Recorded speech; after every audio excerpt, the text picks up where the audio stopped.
We were down 17-3. It was going into the fourth quarter. I can't remember the code name. Dave Bradley looked to make sure the formation was good. He gave a little hand signal. No one else knew if it was on, and his eyes were getting big. And he's like, all right, we're doing it. He just caught it, flipped it over his shoulder. I think there was 5 or 6 holds that didn't get called. Luckily, I ran fast and hard as I could to the right pylon and scored the touchdown. It was perfect timing, and we were able to execute it perfectly. Yeah, I was scoring a touchdown at the Horseshoe is pretty cool.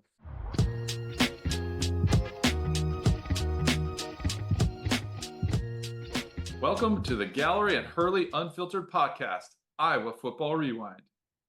Subscribe now on YouTube or your favorite podcast player to get a behind-the-scenes look that you won't find anywhere else. Tonight's episode, we have Nate Kaeding, All-American, All-Big Ten, Groza Award winner, All-Pro, former Iowa kicker. Welcome to the show, sir. Hey, great to be here. Good to have a all-specialist show here. First one. We got to stick together. One thing specialists can do is sit and talk, right? That's all we did during practice, other than the 20 minutes we were actually working. So we'll be good at this. Billy Reardon asked us on the last episode, what did you guys do with your time? Why don't you start with that? That's a great question. We were almost last generation of the bubble, right? The practice right by the bubble, which is now a parking lot. The equipment managers took us over in Gators to Kinnick, where we would practice. A couple good stories. Nick, there's stories of you punting the ball over top of the stands out of Kinnick, like towards the practice field. You can either deny or confirm that. You got to find ways to keep yourself occupied. There was at least one time the managers were supposed to keep track of the time. We would go over there right after stretch and need to be back for the team punt or the team field goal period. At least 1 or 2 times the Gator came rolling in, and it was 2 minutes before the period was going to start. We have to go about 35 mile an hour at Gator and weave in. Kirk's yelling at us, "Where the hell are you guys? You have practice for 3 minutes. You should be here like 20 minutes beforehand." A couple times we've been stranded at Kinnick, almost missed the 3 minutes we actually had to practice with the team. Ryan Molinaro was a backup punter, a great guy. Reggie Roby's brother-in-law, if I remember correctly. The kicker, punter, snapper, holders, and backup punters and everything would go to Kinnick to get our 30 minutes of kicking in. Ryan would always like to play this game. He would go up into the stands at Kinnick somewhere, tell us, okay, put your head down. He'd start like going, Marco Polo, whoever guessed like the closest row, section, and seat, he paid like $20. If everybody else on the team knew we were doing those stupid ass games while they were working their ass off, we would have caught even more shit. There's tons of downtime. You got to make it fun somehow. Molinaro kept it light for us and playing fun games. Nice. I can confirm that I did kick some out of the stadium back before the stadium was built up on that end. We would do the same. The other fun thing we would do is someone would set a trash can down on the field. You would go up to the top of the stadium and try to throw it into the trash can. Generally, you would think that would be super hard, but you could just float it out there. The gravity would carry it down. You could throw a 60, 70-yard pass easily. Which is neat to have Kinnick yourself to be able to screw around.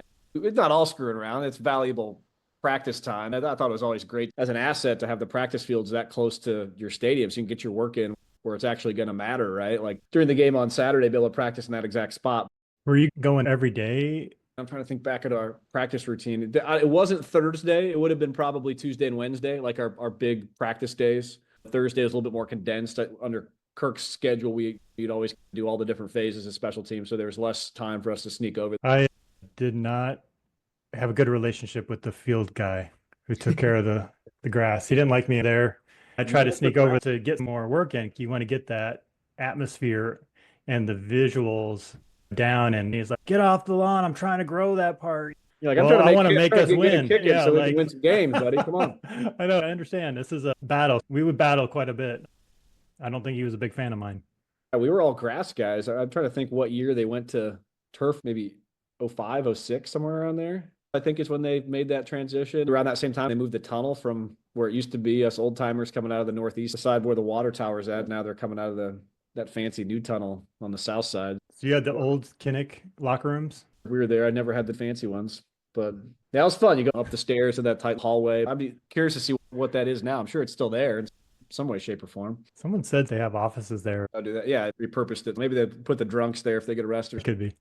Yeah. The in-house jail at Kinnick. I'm sure they need one. Yeah, there's got to be one, right? For sure. Eagles Memorial Stadium in Philly to have that for everybody that gets in fights. Full every game, I'm sure. We went to a Raiders game once. As an NFL player, you get tickets for your family and all that. We got the family seats. Normally, we had this exit. We could go out back to the special parking lot. But this one time, they made us go, we called it Gen Pop. We see 6 guys, handcuffed, sitting up against the wall. They're like trying to kick the cops. The wives, families' eyes were this big because they'd never seen the dark side of the Raider Stadium, which was funny.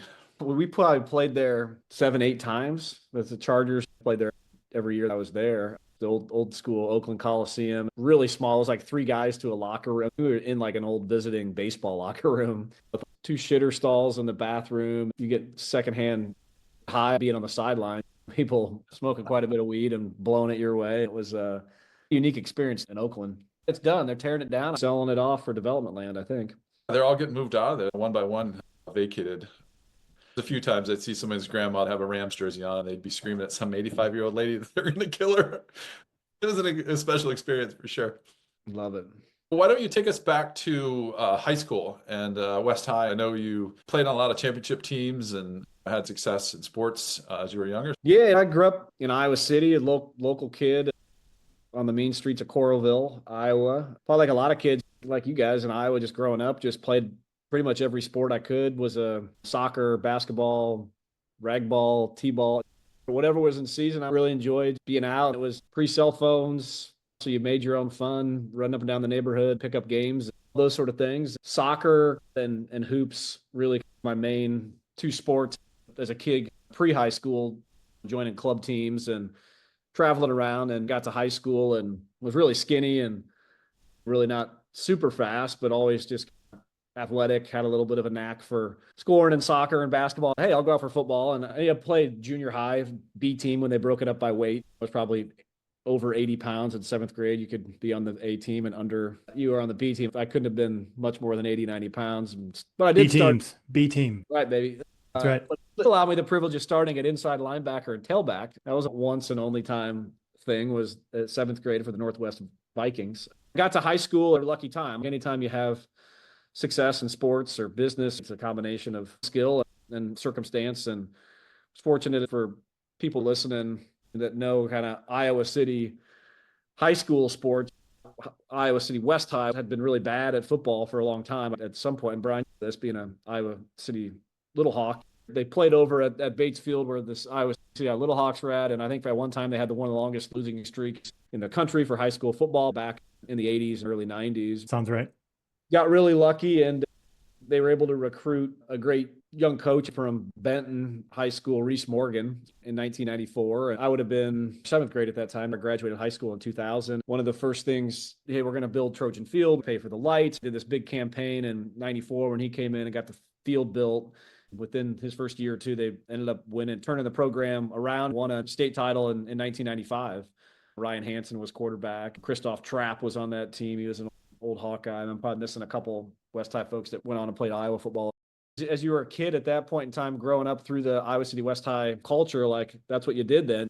It was West High football. It was just this renewed sense of pride. And I came in as a freshman and I never kicked a football. Maybe they kicked off a little bit in junior high. Went out for the freshman team, and I think it was summer camp or something. They dropped some footballs down, and I was a soccer player and wanted to play cornerback or receiver, started kicking a bit. Had a freshman team, a sophomore team, and varsity team, and the sophomore team didn't have anybody kicking, and they saw me doing it. And like, hey, you can play on the freshman team, but you're also going to kick for the sophomore team as a freshman. That sounds fun. Played a little freshman. I remember against City High, ended up kicking a game winner. I think it was like the 5th or 6th game of the year. By that time, stands were full. That was my first taste of when kickers get to be the hero. Yeah, this is fun. I'm not bad at this thing, kicking. It's rare at a sophomore. I had 1 attempt. And So I think they don't try that often. No, it was a rare thing at the end of the game. And one of those things, it was like 4th and goal on the 15 with 1 second left. Let's give this a shot, see if we can knock it through. Did that and played basketball and soccer. I started playing varsity as a sophomore for the football team as the kicker, and varsity as a sophomore for the soccer team. It culminated in a storybook senior year where I was the captain of all 3 sports. I played football, basketball, soccer, and we won state titles in all 3 of those sports. Also, we were 26-0 my junior and senior year in football as well. Had a lot of great players, just the great culture that Reese had built there. At that time, maybe there were 10, 15 kicker scholarships out of high school. As I got into junior, senior year and started to, develop a pretty good skill at kicking, still wasn't a thing that I thought was going to be a chance at getting a scholarship right out of high school. My junior year would have been Hayden's last year. Started to get recruited a little bit, but Hayden would always say, you're a kicker. We'd love to have you here.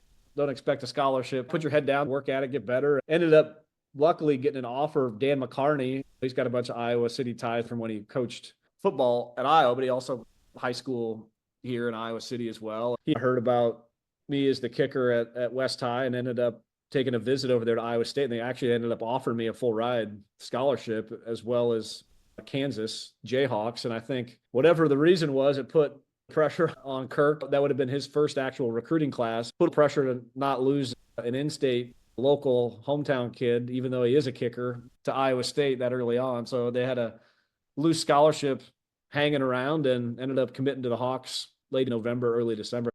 And Brian, I remember sneaking in with you at the bubble as a high school kid. Something clicked halfway through my high school time where I just really loved going out and doing it.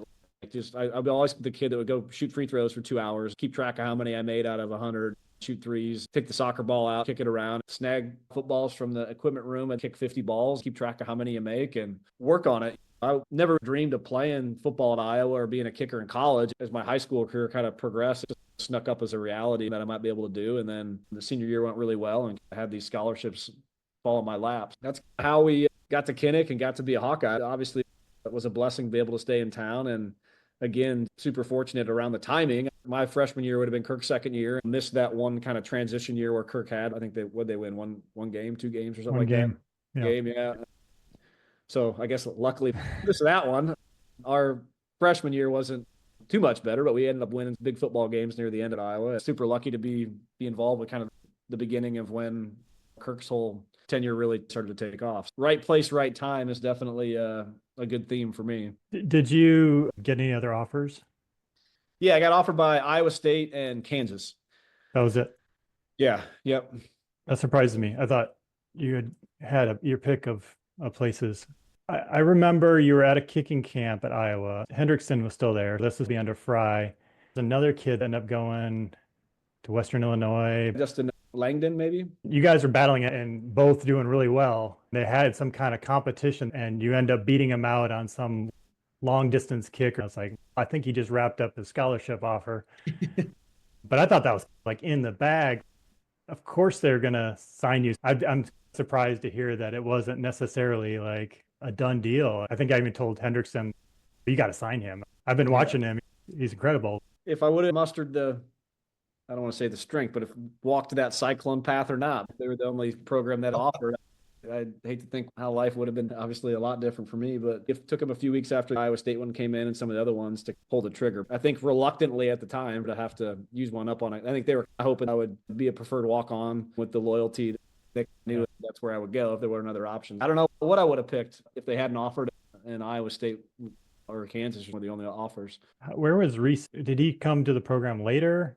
No, that's another lucky thing too. And Reese has played a big part in Robert, your brother. That was super lucky there. He ended up coming to Iowa the same time I did. He took the job with Kirk after my senior year. My freshman year at Iowa would have been Reese's first year at Iowa as well. So that was super cool to have a mentor 4 years at West High, and then he's there as a mentor also. Obviously super fortunate to have that happen too. As long as you're mentioning a mentor, a lot of the guys I talk to, there's a path that gets set for them. Someone, it's either their parents or a coach who gets them on this athletic path. They're able to do well and harness the abilities they have.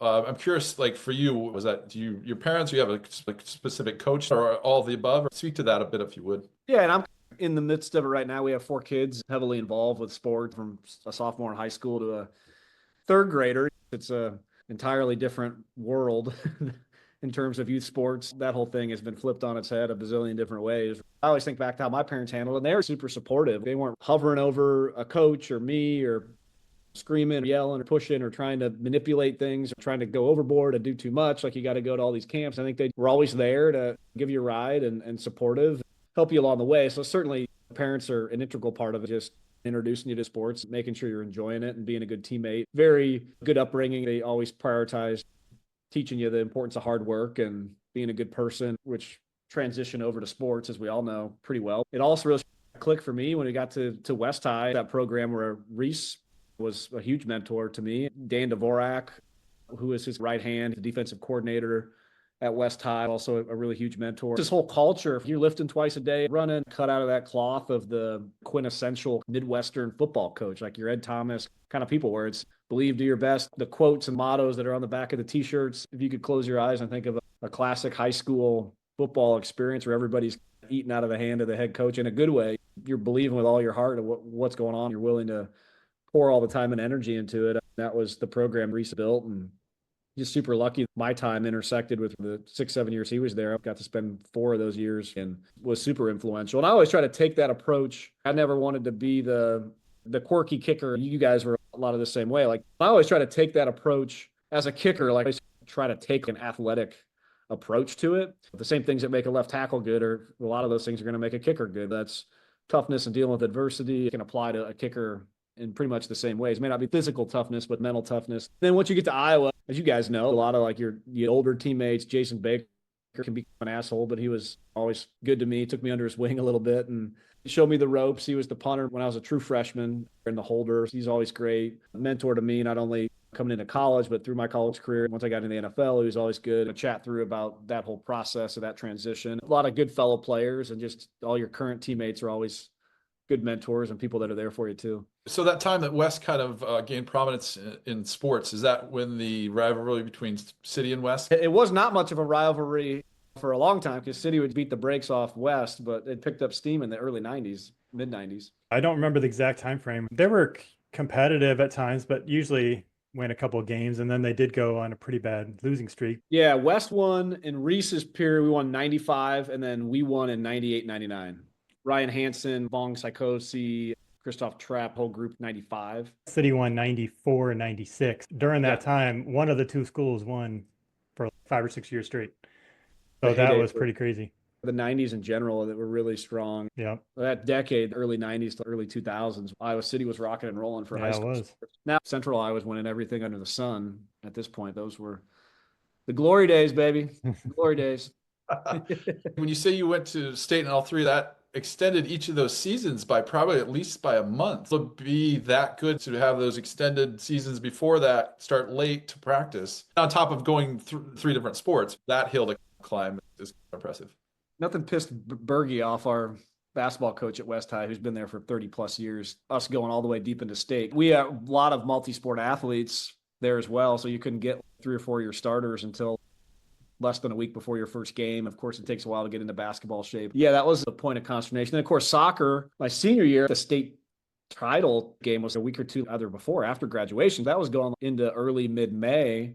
I had to turn around and report to training camp probably July. So I had like a month and a half, 2 months before you turn around. You're playing in front of 75,000 people at Kinnick for your first college game. The transition came pretty quick, for sure. When did they put in the state soccer championship? That wasn't there when I graduated. You had a Muscatine and Bettendorf tournament.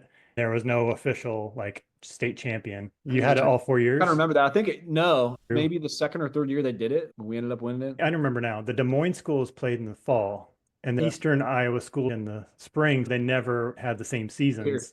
That's why we had East versus a West side. So they did their own thing for years. It was a great high school experience. Really lucky to be in the right place at the right time. Did you get a recruiting visit, like a full visit, or just, hey, we got a scholarship, do you want it type deal? Or did you get the preferred walk-on one, which is come to a game, we'll give you some food and then get out of here? This is good. I haven't thought about this stuff forever. I did a bunch of unofficial visits that fall. Lawrence, Iowa State, 3 or 4 of the official visits after high school football season in the winter around bowl season. I committed to Iowa, then I ended up taking the official visit to Iowa sometime that winter. I'm trying to think who would have been my host. Probably Baker, I think, at that time. If you were a recruit, you could weasel your way into the courtside seats at Carver. And I was a big Iowa men's basketball fan, probably bigger than a football fan growing up. So they're like, hey, you want to come as a recruit to the game? You have seats 1A, 1B on the court side. Of course, that was the heyday of Big Ten men's basketball too. You got like Bobby Knight. That was awesome.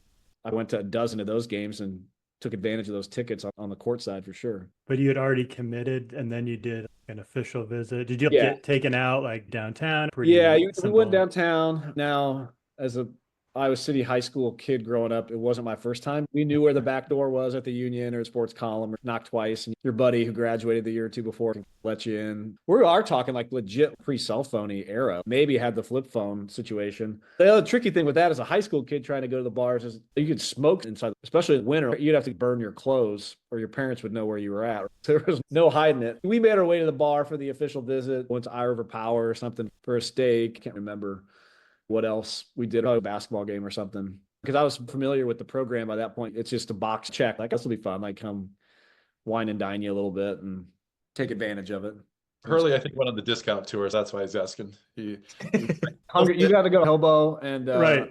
Whitey's ice cream. And Yeah, which to me was Sandwich, awesome. Free food. I went to a basketball game, but yeah, there was no host and no going out afterwards. It was just like, okay, see you later.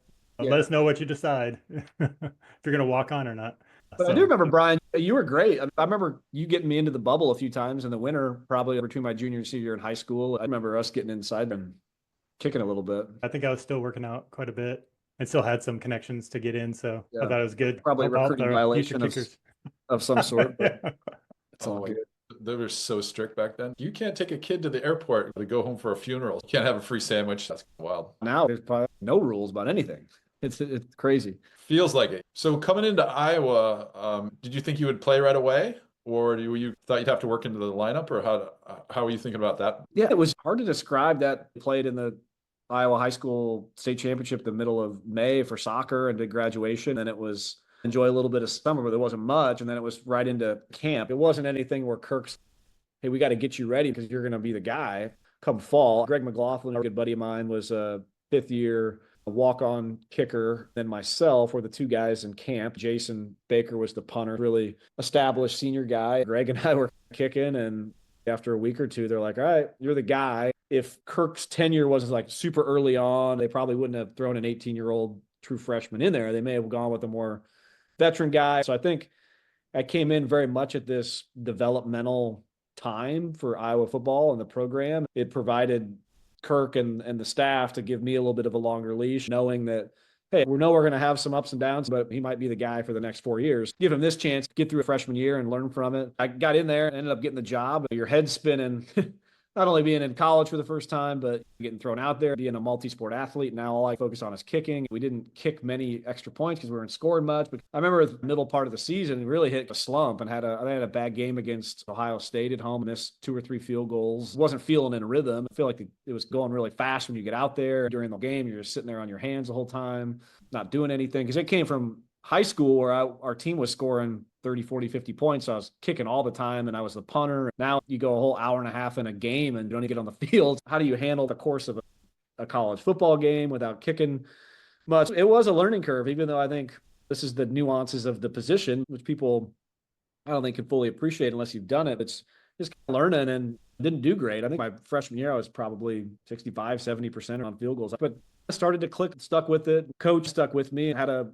big game at Penn State, second or third to last game of the year. I made 3 or 4 field goals, made one in overtime and 50-yarder. Rode the roller coaster my freshman year, only won 3 or 4 games, but ended it on a little bit of an uptick. Won a big game at Penn State. We beat Michigan State that was ranked at the time at home. That set the stage for those last 3 years, which were really good seasons for Kirk and springboarded everything for his tenure. I was nervous as shit as you're an 18-year-old kid out there. Like, no, this is different. Feels a little different. So you work your way through it, try to figure it out as you go. Let's go back to recruiting then real quick. They're coming off a 1-10 season.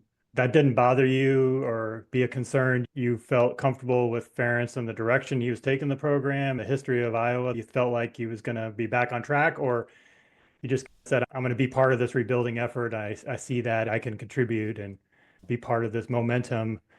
Is that your thought process? That's hard to recruit after a bad season. I think I would have went to Iowa either way. Being a local kid, always a huge Hawkeye fan growing up, football, basketball, different sports.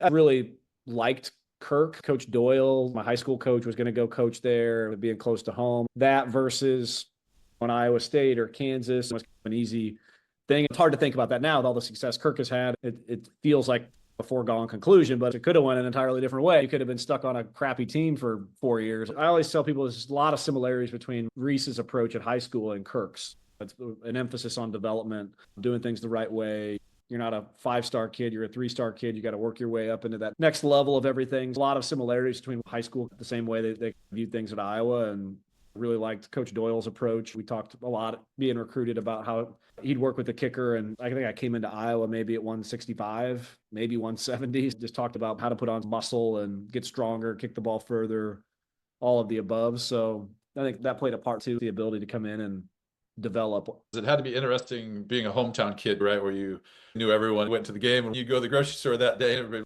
oh man, I saw the game. And I can't imagine under that kind of pressure and microscope, having that be in your hometown where you couldn't necessarily hide. I think the one big formative moments for me early on was that slump my freshman year, being this kid that just off this storybook run in high school where all 3 of the state championships. I was the Des Moines Register Iowa High School Athlete of the Year. Fast forward 3 months, and then your name's on the Des Moines Register for shanking 3 field goals. That kind of paradigm shift can cut you down at the knees pretty quick. There's nowhere to hide. It's not like you're in Columbus and you're from Iowa City. You don't know anybody. You can just slither off. Everybody knows you. A lot of eyeballs on you. There was definitely more pressure, but also made for a lot of fun as well. Most of my immediate family is from the area, from Muscatine. My parents, friends, old high school teachers, elementary school teachers. Once we got things really rolling, it really helped make it that much more enjoyable experience. But coming out of the gate, it was a little bit of a shock as you worked your way into the system. Do you think it was your preparation or what got you mentally in that? Because kicking is a lot of the mental game, right? Of just being able to get bad kicks out of your head and get in a rhythm and the flow. Talk about your game prep. You were super consistent and got more consistent over your career. I'm curious to see your process and how you were able to be so solid over the years like that. I ended up putting on 10, 15 pounds. By the time I left Iowa, I could probably kick the ball 5 yards, 7 yards further. No doubt the most growth came from the mental side. You get out there, butterflies are going, and you shank a kick. You learn from those moments. Okay, what happened here? Why did I pull my head out of there, or swing quick, or what? Why was my get off time 1:19 when I practice? It's like a perfect 1:31. Like, why am I speeding up?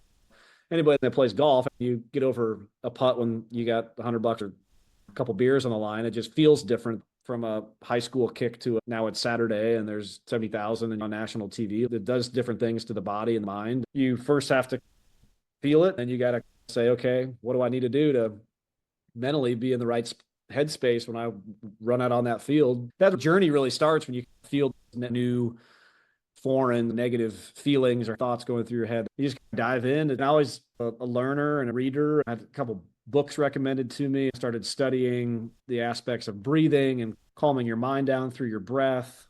Started to think about, okay, how do I handle a 3-hour game? What should I be doing when the other team has the ball? I can't be nervous and pacing around the sideline the entire game. What do I do in the in-between periods?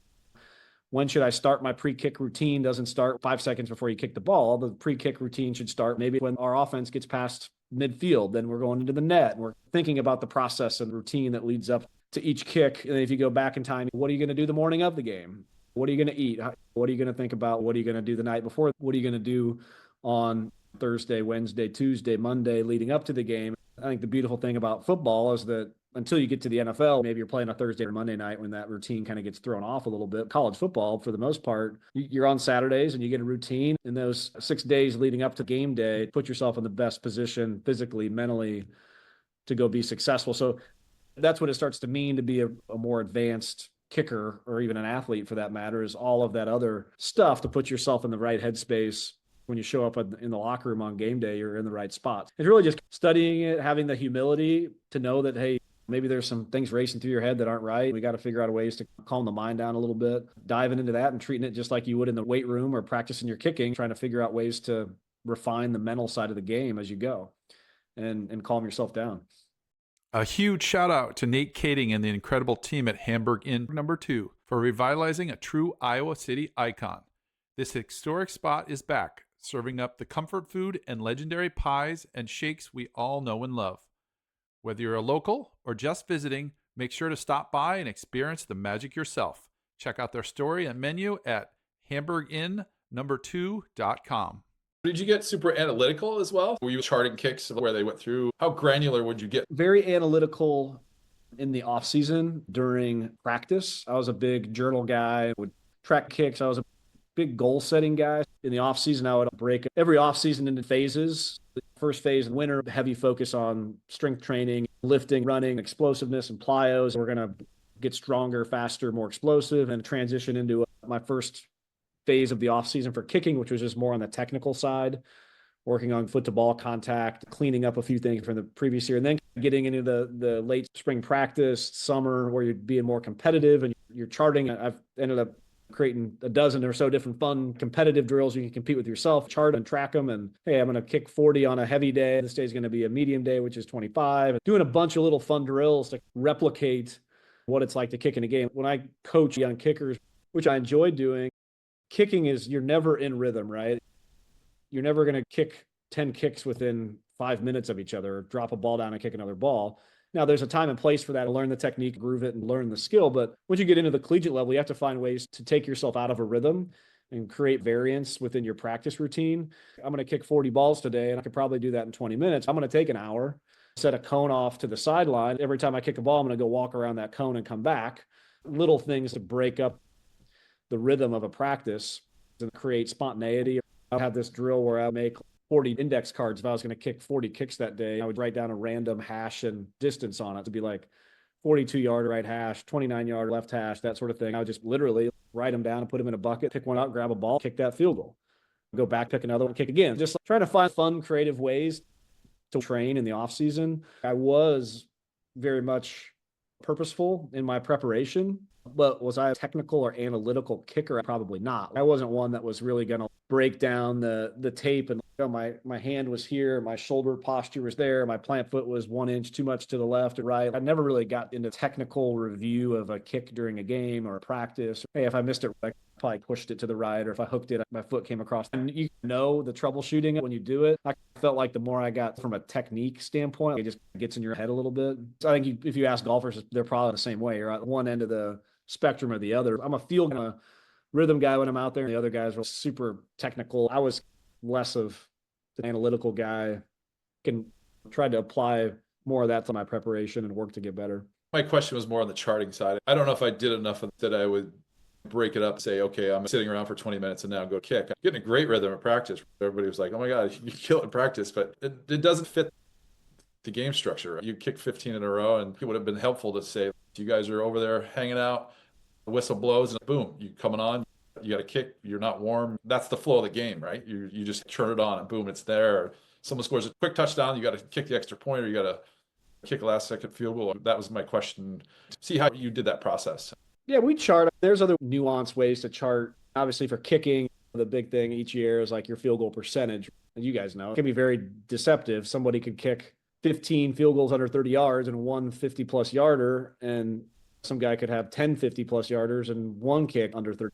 It's really hard to compare and gauge yourself year to year. Statistics average kind of blends itself out over the course of time. I think there's other ways to have an honest assessment of, I always track and chart the rotation you actually have on the ball. Was it a pure kick? You could put quadrants within the uprights. Did it go in the middle quadrant? That's a plus. Did it go just barely inside the right or left upright? Was it the proper trajectory? So you can different ways to grade a kick. There's data in the NFL where they know the weather and put it in some sort of algorithm that can judge the kick difficulty. It can tell you of the 32 kickers who had the best season when they take into account difficulty. It's not just that basic field goal percentage ranking. That can be very deceptive just given the varying degrees of difficulty that guys are trying to kick field goals at. I don't know what they're doing now, but there's so much they could do. I've always had this vision of this laser system that they need it actually because you're getting field goals that are going over the top of the uprights more and more.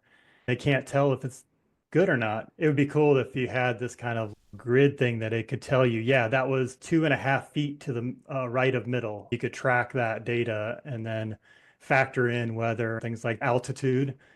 Guys playing in Colorado are going to be booming the ball. I was trying to do something with arena football because you have to kick every time. So you're kicking 50, 60 yarders and these tight uprights. You get penalized because it hurts your average. For every field goal you made, you get the distance as the points. And then if you missed a 60, you'd only get deducted the points from the back of the end zone. A 63 on a tight upright, you only got 5 or 6 points deducted because it's such a long kick. But if you missed a chip shot, you'd lose 40, 50 points because you should have made that. So I was like playing around with some other ways to make it a little more fair.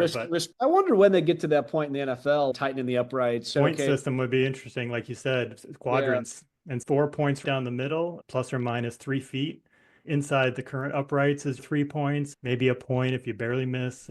Yeah, I like it. it's a little complicated. See, everybody's going to love this kicker talk. Let's do it. Right. Everyone's like, next. Who else do you interview?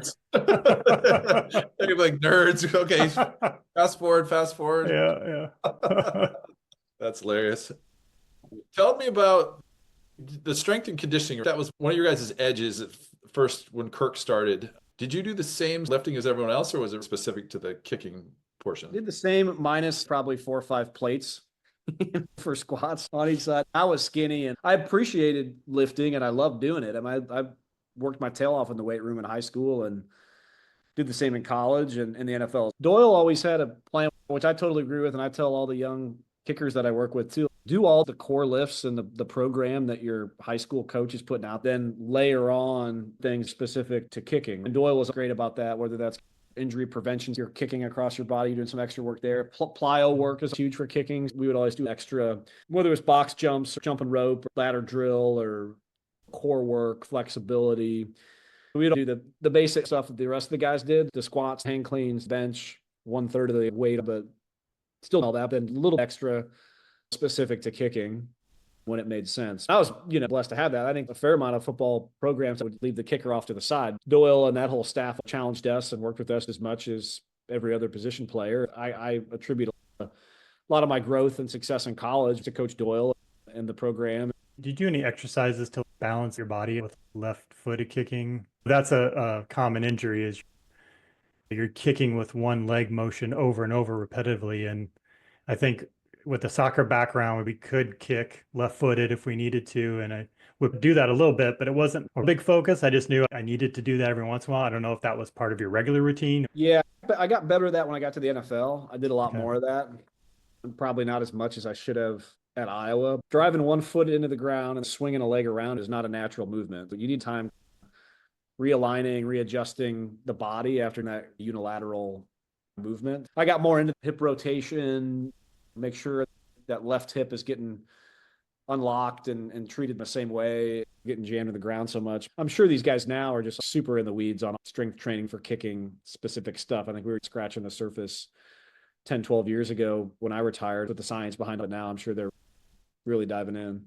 Did you play another position in high school or just kicker, punter, specialist? I played a little free safety at West High when there was an injury. They preferred to keep me out of harm's way. Yeah.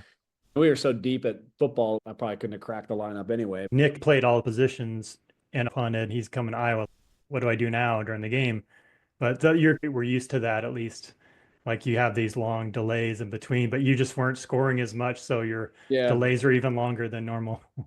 Yeah, it's the delay during the game. That would be huge for guys at high school that were playing a couple other positions. It's the buildup, right? You go to the hotel on Friday. Maybe it's a 3:00 game. What do you do for those 4 hours? It's just like more idle time for your mind to race and to think about and wait. So that's a big part of the mental game as a kicker, is just how do you deal with all that downtime?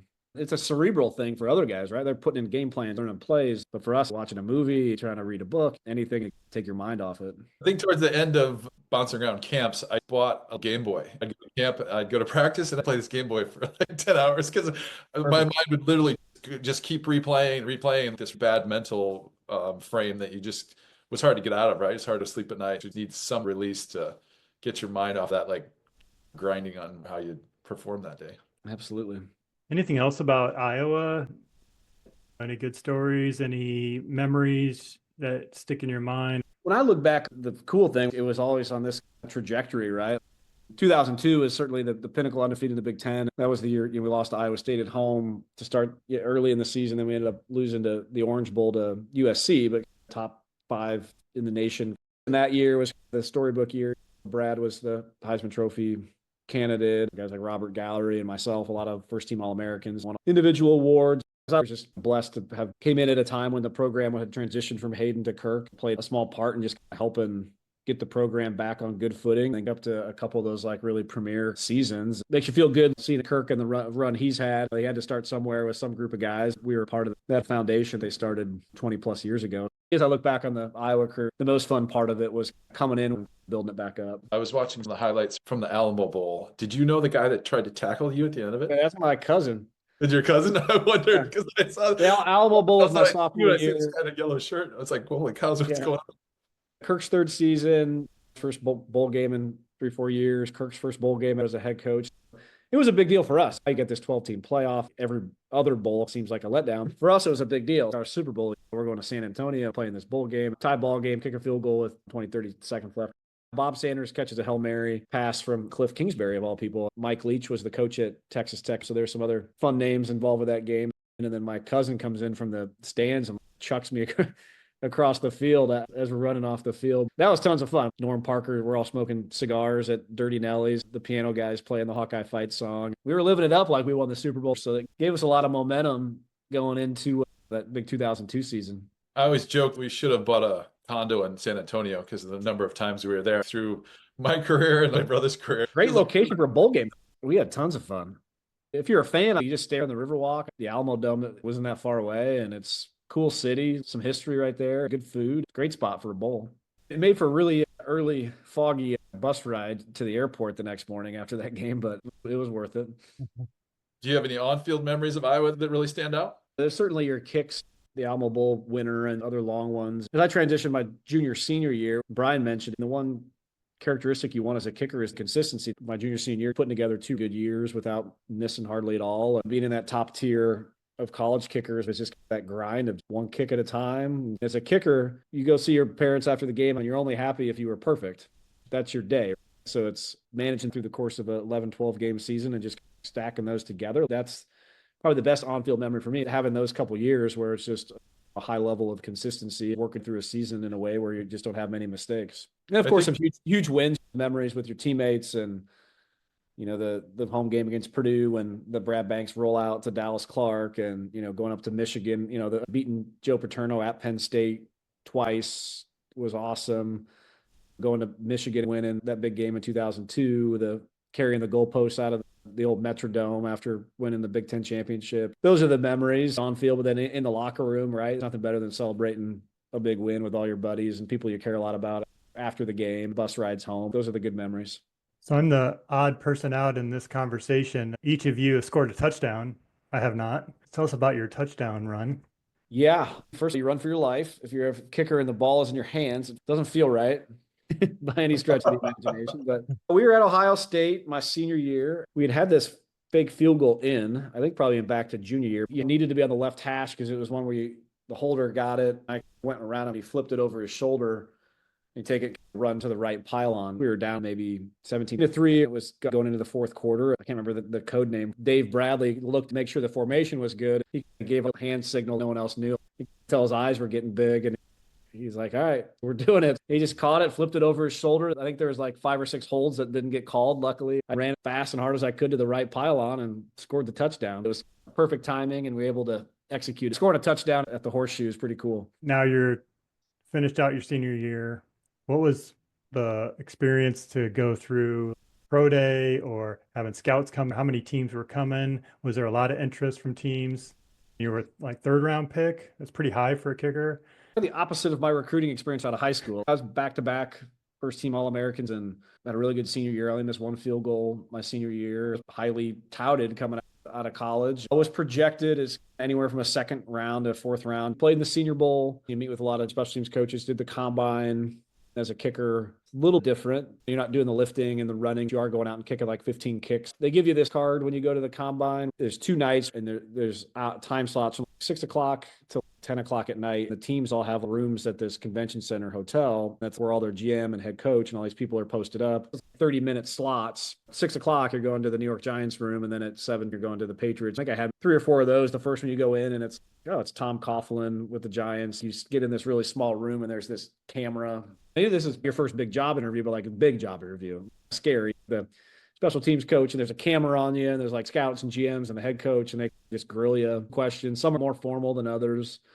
Some just want to talk and get to know you. That kind of gives you a bit of an inclination of maybe who's interested. Usually 2/3 of the teams have a kicker doing fine and just started their contracts. You can check off one down to maybe half a dozen that might be in the market. We had a fair amount of folks with Robert being here, ended up being the second pick overall. We had several head coaches that came into town with their special teams coaches. The Chargers brought their special teams coach and their actual punter and their snapper to work me out in Iowa City. Marty Schottenheimer came into Iowa City looking at Robert. They're definitely not coming for a kicker. They were coming in looking at a whole crop of guys that were coming out then. Had quite a bit of interest. You don't really know. That was back in the day when they just did it on Saturday and Sunday. The first 3 rounds on Saturday and the rest on Sunday.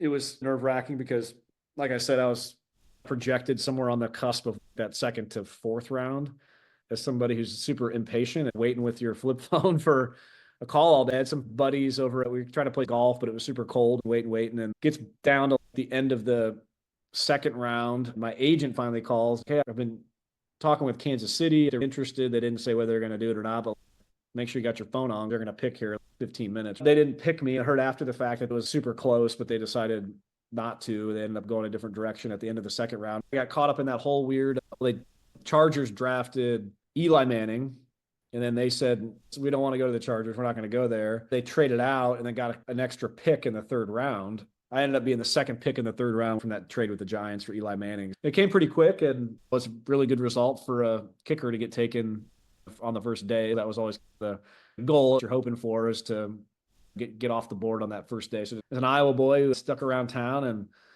played, it was neat to head west to a whole different place, a city. It was the beginning of a fun run in San Diego. I'm sure you had your head on a swivel for your cousin, right? For the body slam at that point? Yeah, he was floating around.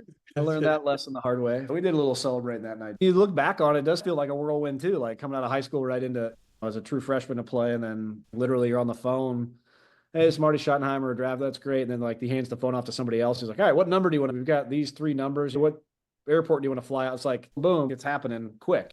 Played my rookie year in San Diego right out of the gate too. So it was one transition to the next for my football career. Did you find the transition from college to professional harder than high school to college, or no? Football wise, no.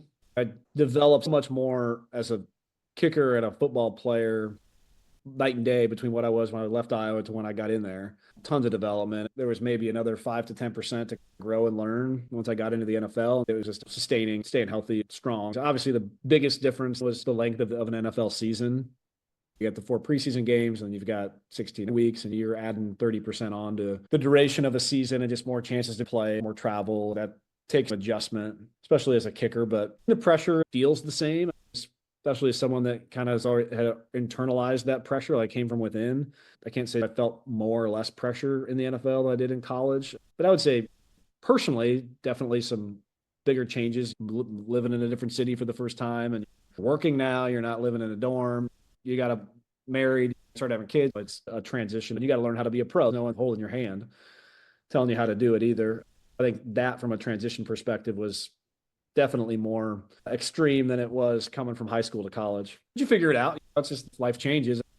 What it is for everybody, college to the real world. Most people, if you have a bad day at work, your boss finds out if you screwed up an Excel spreadsheet. As an NFL player, especially as a kicker, there's nowhere to hide on that one, but that just comes with the territory. That's funny. I saw a quote once about an NHL goalie that said, you have a bad day at work, light doesn't go off behind you, and 15,000 people scream at you. That's true.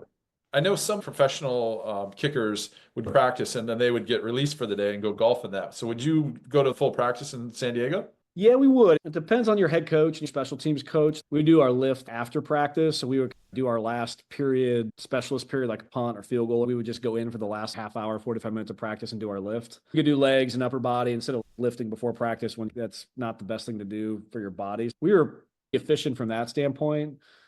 We wouldn't go to the golf course. You don't want to be like, where was Nate all week? He was golfing and he shanked that field goal. That's insult to injury. You definitely be around getting your work in, but they treat it like you don't have to be sitting there at practice like in high school. It's a more professional arrangement. Yeah, and I guess it was like Pete Swanovich or somebody who had been in the league for 15 years that they...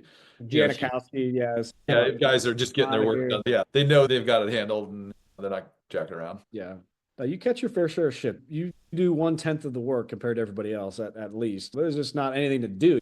I would say, honestly, like that's the one thing I don't miss about being a kicker in the NFL. Like it gets pretty bored in a hurry. But you got to find other things to do, whether it's trade stocks or read a bunch of books. Unfortunately, at that time at San Diego, like the facility wasn't great. Like, there wasn't anywhere to go.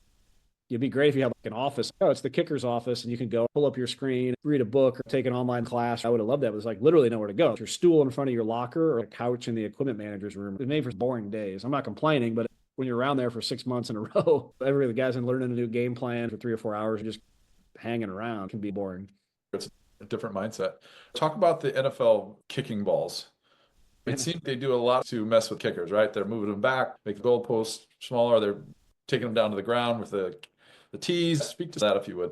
I timed that probably about the worst possible time, honestly. There was the period, probably early mid-90s, like the heyday of guys doctoring kicking balls, balloon, like soccer balls. They like to be the baby they've had for like 10 years. Throw them in the dryer. That was a common dark technique. brown with lotion. These were balls just like the most supple, like you could boot these things forever. Guys were getting so good at doctoring these balls. The kickers were also getting so good. You see the guys now are like so much better than when Brion and I were kicking in terms of leg strength and consistency over 50 yards. You're seeing a lot of those soccer style kickers that have been doing it for a long time. That intersection of those guys and the doctored footballs, they were booting the thing out through the end zone. The league is, we got to figure out a way to get this under control. They came up with this harebrained idea where they would stamp a K insignia on the game balls. They would fly in a dozen K balls with the K on them. I think it was 97 when we came out, Nick. That was the first year, or I remember the K ball. Sure, I definitely remember. Yeah, we had that. I think it just came out. So you go in and it's brand new footballs, fresh out of the box, hard, not broken in, bright red. You start to break them in, your hands get red from the film and all this plasticky stuff on the outside. They don't go far, especially when seams are stuck out. They're no fun. The equipment managers got like 15, 20 minutes with them to try to break them in and start with kicking ball number 1 and 2 and 3, try to break those things down, get them as good as they could go. But it's probably in a colder day or something worth 5 yards on a kick, maybe even a little bit more compared to a really broken in football. We would always try to like practice with brand new balls during the week to get used to those things. But, we were also back when you had to kick off from the 30. It was a feat with the K ball to get into the end zone. It can be a bad deal if you get a bad batch of the balls and you're dropping kickoffs at the 5 or 8 yard line. It doesn't look well when you're not booting those things far. I feel like they've gotten better. Like the equipment managers focusing all their energy on balls 1 through 4 and keeping those as supple as they can get them. It still makes a bit of a difference. We should bring a lawsuit against the NFL for it. Where did you guys go to camp? We did the Home Depot Center for some reason, our first year in San Diego. This would have been 2004. Get the market up in LA excited. We went up to the Home Depot Center in Orange County. Our rookie year, the rest of the time was at the complex in San Diego. We never had to travel somewhere else. But I think that's gotten more relaxed too. I think we had to stay in the Holiday Inn for 4 weeks. Well, that was a long month. My read on the situation now is they're doing less of the remote camps and letting guys stay at home more emphasis on like sleep and recovery and all those sort of things. So it's counterproductive to tuck 2 guys into a couple queen beds in a Holiday Inn with a hotel room that's probably 85 degrees with one of those old shitty air conditioners on the window. We were like actual 2-a-days then too, right? Like we'd go like kick actually twice a day during training camp, which makes 0 sense, but it's just the way they had always done it. So that's how they're going to do it. The Giants had dorms at University of Albany. So now I'm jealous of the Holiday Inn. Yeah, it's all relative. Could be worse. But no, it's good. Training camp sucks for everybody, even for kicker. Go through that quickly. Tell people what that was like. You're there all day and for usually 4 weeks at least, like a week and a half before the first preseason game. Back then we played 4 preseason games and then through all 4 of the preseason games. You joke it's like Groundhog Day. You show up, have a breakfast, lift, 1 practice, recover, lunch, nap, watch tape, another practice, dinner, watch tape, and then you do the exact same thing the next day times 40. Then you start playing a few preseason games. There's a little pressure to make the team. Who's going to get cut? Who's not going to get cut? All of that fun stuff woven into just one amazing like mid-July through 1st of September. You still get shaky about it on that time of year now, having did it all through college and into the NFL. It's a season of the year that you lost for the first half of your life. What do I do at this time now? Like August, what do I do? What needs to happen here? Everybody's least favorite part of football is training camp. Yeah, it was terrible. I guess I did enjoy the pre-stretch conversations that went on. Those were usually pretty entertaining. So that there's a few parts that you really got into. 40 days of the same thing in a dorm room, far away from home, trying to make the team and If you get a knock at 6 a.m., you're like, is this me or my roommate? It's a stressful time. You got to find ways to break up the monotony. It's your job. They'll confuse it for complaining. It is what it is. The team's job is to get everybody ready for the season. And it's a job where you get paid really well too. So there's obviously a lot more difficult things out there in the world to be doing for a living. It's pressure packed, dusk to dawn, and you're living and breathing it. Did they bring in serious competition any year? Or did you feel like you might not make it, or they were going to cut you for a rookie? They had another kicker in my rookie year, but I was drafted really high, so it would have had to really fall on my face not to. They had a guy come in maybe third or fourth year, a kickoff specialist kind of guy. They were tinkering with keeping another guy on the roster to kick off. I tore my ACL near the end of my career, and then once I did that and I had some injuries, they always had another guy in to see how I would recover. I would say 2/3 of the time, there was a camp guy there, but 2/3 of the time was this is Nate's job and kind of share and take all the reps with the ones. Yeah, you get into some of those camps, but it's like back and forth. We're going to chart every kick. That's a month-long gauntlet situation to see how those guys go. That's a pretty nerve-wracking situation that guys have to go through too. Test them out. You get to the NFL and you're a special level person, but within the NFL, there's like another stratosphere of kind of athlete and performer. Who are the people that you saw that were just amazing to watch and head and shoulders above everyone else? Does anyone stand out for you? The one I always felt like you just looked at him and he was different was Antonio Gates on our team. He didn't play football in college. He was a basketball player, but he was big, 6'4", 6'5", moved silky smooth, in and out of breaks, just had these great hands. How someone that big and could move like that. I always thought a lot of those O-linemen were that way too, right? Like just like a Robert or those guys constantly pounding on each other for 3 hours, just like the ability to come in and week out and just do what they're doing and how quick they could move on their feet and handle things that they were doing. That's a cool thing about football. You get little skinny guys like me, 6 foot 180, guys that are 6'8", 340, and you get guys 5'10", 170 that run 4.24. Like no other sport has that conglomeration of all these different people, backgrounds, skill sets, sizes, and shapes. Throw them all into one. And I would say that's the biggest thing. People ask me a lot, like a kicker. I always like to be a kicker in an NFL locker room. Like, I actually never had problems with people not respecting you. You catch your share of shit from people screwing around, but you get into that group of 45 and you walk out on a field together, everything on the line, they're going to respect you as the 180-pound skinny kicker because you got one of 45 jobs and they're all super important. There's mutual respect when you get to that point. Oh, he's a kicker, he's just a punter. It falls to the wayside. They know you're a pro at what you do, and it's all important. In the middle of the Patriots' big run, furthest we got was the AFC Championship game at New England in their undefeated season. We played them at New England. It was like a video game. Brady must have completed like 20 passes in a row or something. Like seeing those guys up close when they were rolling, it's seeing the best of all time. You get a front row seat. It's pretty neat. Was Mike Goff there when you were there? Yeah, Goffer was there. We had a few Hawkeye. Tim Dwight was out there for a year. Scott Chandler, Derek Robinson, D. Lyman at Iowa was out there for a couple years. We always had a good group of Hawkeye. That was always a cool thing too. You're still super in tune with the Hawkeye football program. You knowing which guys are coming into the league. You've got really good buddies you played with, like Robert, Bob Sanders, and Dallas, all those guys. You're seeing them before and after games. That Hawkeye connection stays with you. And the sheer number of guys that have been coming out the last 20, 30 years in the NFL, having long careers, it makes it fun to tune in on Sunday. There's TJ Hawkinson and there's George Kittle, there's Cooper DeJean. Like it enhances the viewing pleasure as old Hawkeyes, just following those guys. Robert, did you guys put on a Yeah, camp we did a couple. We did a little sometimes? charity camp for kids at West High for a few years. One year, like 600 kids. Like a multi-sport charity thing for 3 or 4 days. A couple teachers at West High that I know ran it. We did that, raised money and had fun. We'd always come back to Iowa in winter to see family. We'd train back with Doyle at Iowa, and they'd always say, "You're the only guy in the NFL that vacations in Iowa in the winter that plays in California." But it was cool to come back and train a little bit and be around and always stay in tune and connected with the community back here.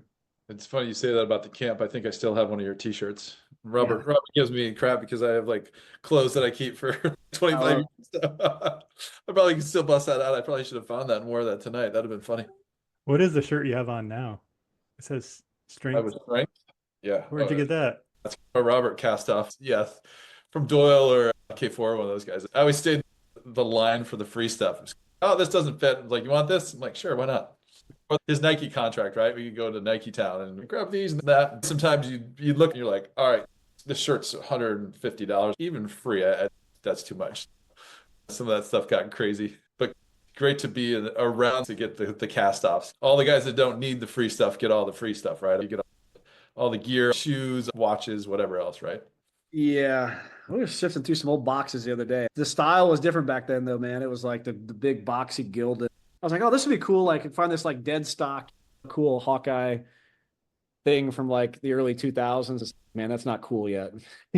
Maybe 20 years like that shit will be cool, but it's not now. It's just boxy, doesn't fit right, and all that stuff. So we'll wait for another generation for that when that becomes hip again. I remember Robert when he finished had 60 or 70 pairs of Nikes he hadn't worn. It was impressive. It's great.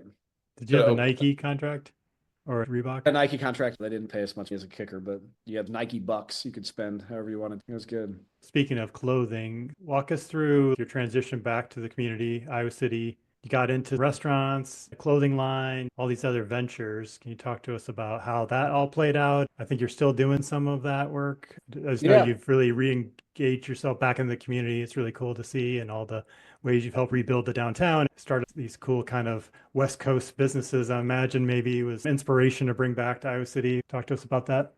I've been lucky. I've some really good friends of mine that I went back all the way to elementary school with are really some of the main restaurateurs here in the Iowa City area.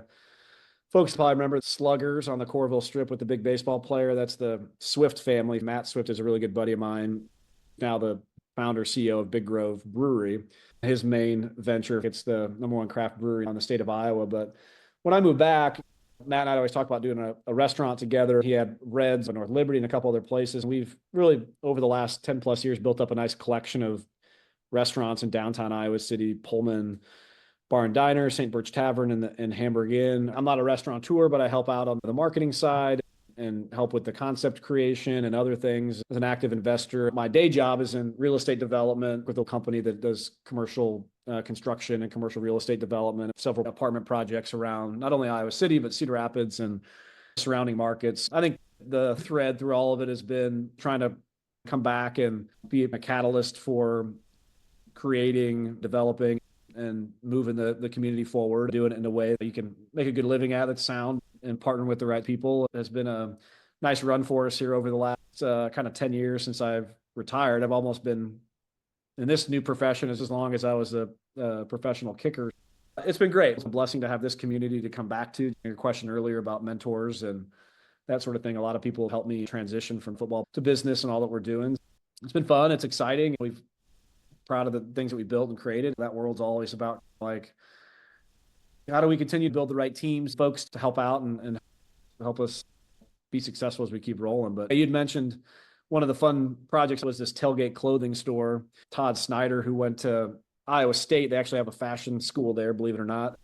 And he had this really meteoric rise in men's fashion. So he was the head men's designer for J. Crew and these other things. And on the side, he started Tailgate Clothing, which would go in and source from the archives of all these colleges, their old vintage logos from the 20s and 30s and 50s. His theory, like, hey, I want to come back from New York City and wanted to wear something cool to an Iowa State game. All I could find were these crappy 100% cotton Gildan, didn't fit right shirts. I couldn't find a cool sweater or sweatshirt or hoodie or anything like that. So he created this company with sort of vintage vibe, but elevated, like nicer cut and fit to the clothing. So him and I got introduced right when I finished in the NFL. Tailgate was really successful, doing $20-30 million in revenue, and they wanted to start doing these brick and mortar stores in college towns. So him and I got connected and partnered on the first Tailgate clothing store in Iowa City. We were there 3 or 4 years on Clinton Street, but then American Eagle ended up buying Tailgate out. After that, they shut down all brick and mortar stores. It was one of my fun first forays into business and learning about that world. I got to spend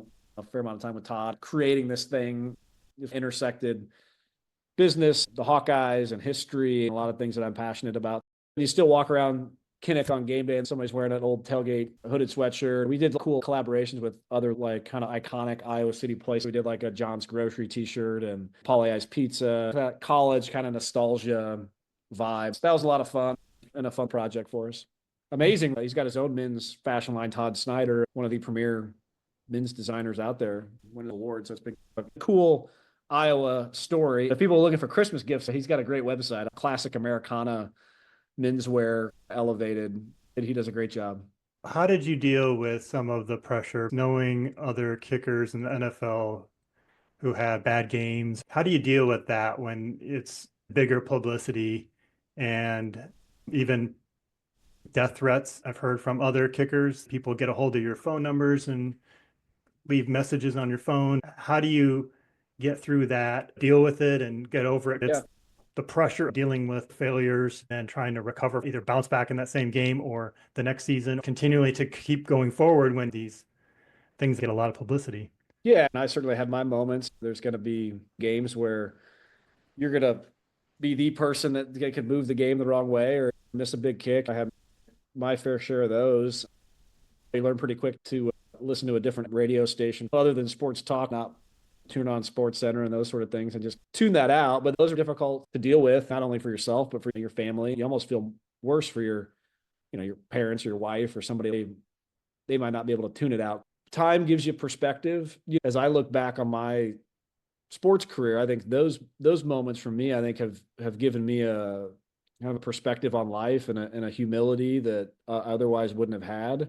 An appreciation for people in general, more empathy and understanding. Things aren't as easy as they seem, not being hard on people and appreciating the fragility of life. That's been a gift through all the experiences as a kicker. You get the extremes, you get all of it. I think that's very much a positive. I was lucky to have great coaches and teammates, supportive through all those times. They did a good job of insulating me from the harshest criticism. Now these guys they have their own social media accounts. You're right out there on the internet. Those things just bring out the worst in people. Things you would never think about saying to someone to their face. Or people feel fine throwing that into the World Wide Web. You sign up for it, and that's part of the deal. You work through it. No one deals with more extremes than a kicker. It becomes part of the journey that you're on. You learn from it and try to bounce back. I enjoyed watching your career throughout the time. Incredible career. Oh, yeah. It's amazing. Congrats, for sure. That's awesome. So, and Fun. good to hear you're doing well. Love it. All right. Thanks. Thanks. Bye.